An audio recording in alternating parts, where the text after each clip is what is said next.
Quick trigger warning, I'm going to be talking about things like medical procedures and reproductive organs. If these topics make you feel uncomfortable, feel free to keep scrolling. My name is Jessica, and this is part 11 of my endometrial cancer journey.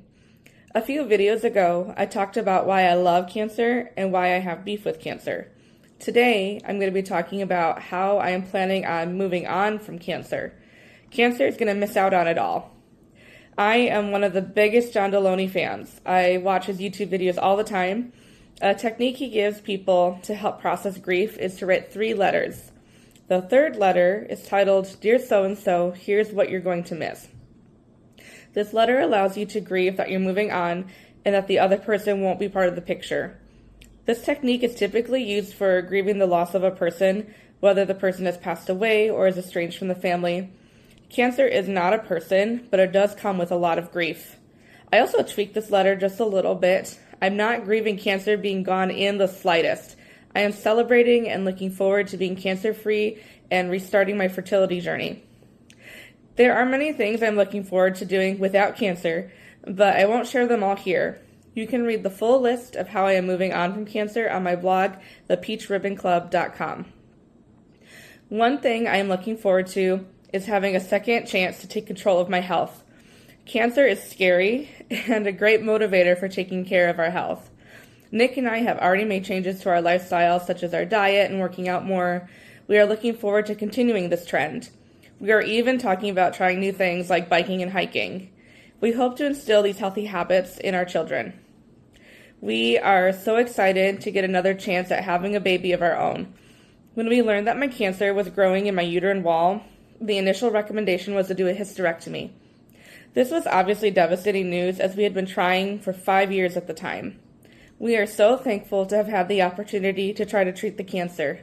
Now I am so close to being cancer-free and so close to being able to try for a baby again. I'm excited to get to know my husband as a dad. Nick and I have been married for almost 8 years. We've known each other for nearly a decade. He is an amazing husband, and I am thankful for the time we've had to get to know each other and establish who we are as a couple. Once we have a baby, our whole dynamic is going to change. We are going to have to juggle caring for a tiny human in addition to caring for each other.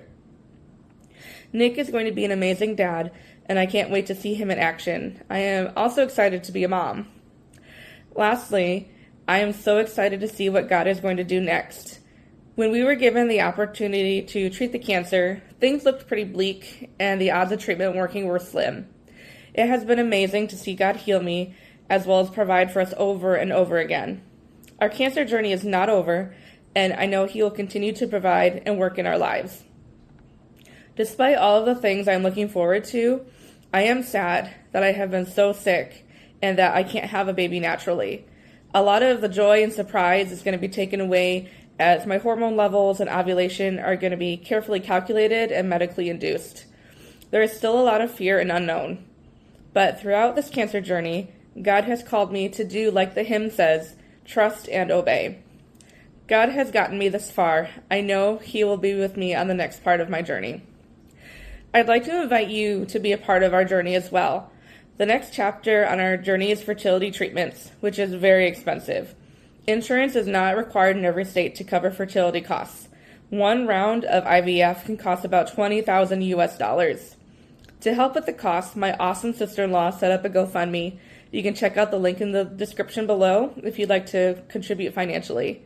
You can also support me by reading more about my journey and sharing my blog at thepeachribbonclub.com. Your support means the world. Thank you for watching, and I will see you next time.